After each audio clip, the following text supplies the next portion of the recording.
Hi everyone, I'm back for another episode of Let's Talk About It with Skylar Roe, the Vice President of Sport Hogs and a former college lacrosse player. Today we're going to be talking about how we achieved our dreams within college athletics. Thank you so much for having me. I'm super excited to be here. I love your podcast episodes, so super excited. I think it's really easy to see the athletes who are kind of achieving what your goal is and your dream, but it's really hard to see the behind the scenes. So let's get started and talk about kind of philosophy on goals and achieving them. Our family company, so a lot of our commission is the same way we operate as a family and how we did in our own sports. And I would say that for us, our philosophy with goals is that there is nothing that you can't do. There is not a single thing that you can't do.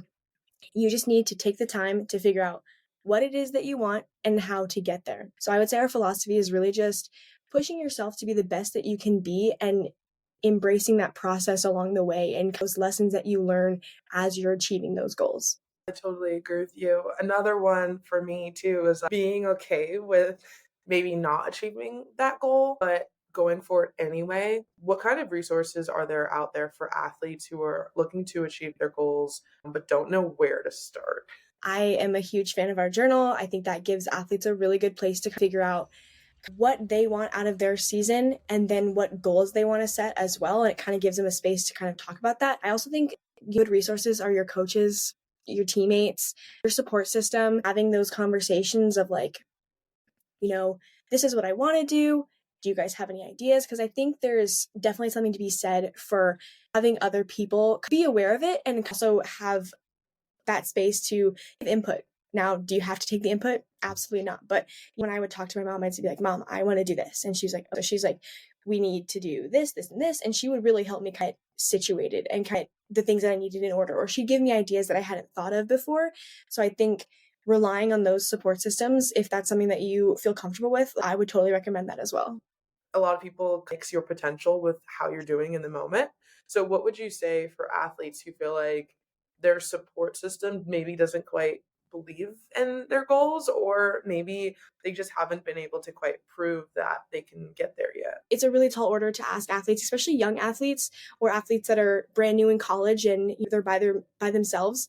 But I think you have to believe that you could do it first before you kind of, I guess, give credit to some of those other opinions. One of the hardest parts of volleyball, of playing in club, of trying to get on the best teams and Power Five was not being afraid to be the worst on the team, not being afraid to go to film and ask my coaches different questions, knowing that whatever they're going to see on film might solidify the fact that I shouldn't maybe be on the court or that I make a lot of mistakes, and not being afraid to be seen trying is so big.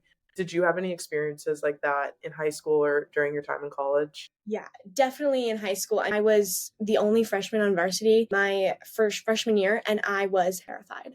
I used to stand in the back of the line, and I used to retie my stick over and over and over again so I didn't have to get in the drill because I was so afraid of messing it up. And as I got older, I was like, dude, I'm taking myself out of the running for my goals because I'm so afraid I'm going to mess it up. When if my teammate messes up, you have grace for your teammate, you support your teammate even if they make a mistake.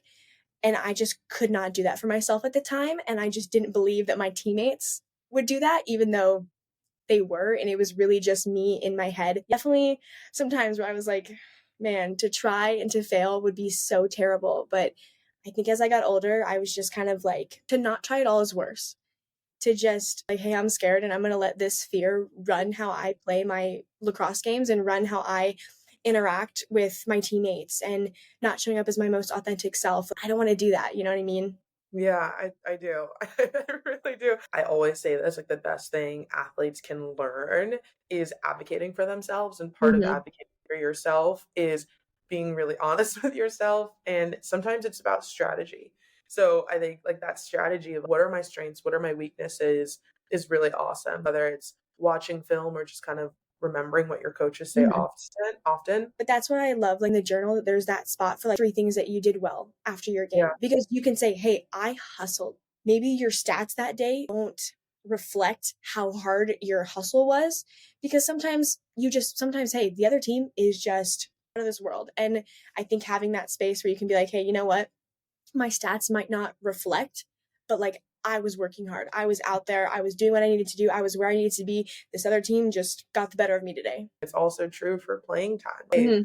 Other middle just really did better than I did today. What we need for this game, she was able to provide this week. That Mhm. doesn't change, I feel like, your pride and like the enjoyment that you should have of the end result, because like we said, sometimes it just doesn't work out. There's no reason not to give everything you can. Any advice like throughout your 4 years? I'm sure you have some awesome takeaways. Something that I think was always really helpful for me is we talked about that support system earlier. And I think when you have that support system, lean on that and Mhm. really use that support system to like build you up when you cannot build yourself up. I was like, oh, prove them wrong, prove all the doubters wrong. And I started saying like, prove them right, prove the people that support you right. Borrowing somebody else's belief until I had my own that, yeah, I can do this, I think was really important for me. Thank you, Sky. I know this episode helped so many people. Thank you so much for having me. I was so excited to be on it. Hey guys, it's Sydney. I hope you enjoyed this episode of Let's Talk About It. If you did, make sure to leave a review and send it to a friend. Let's keep this conversation going. I'll see you guys next week.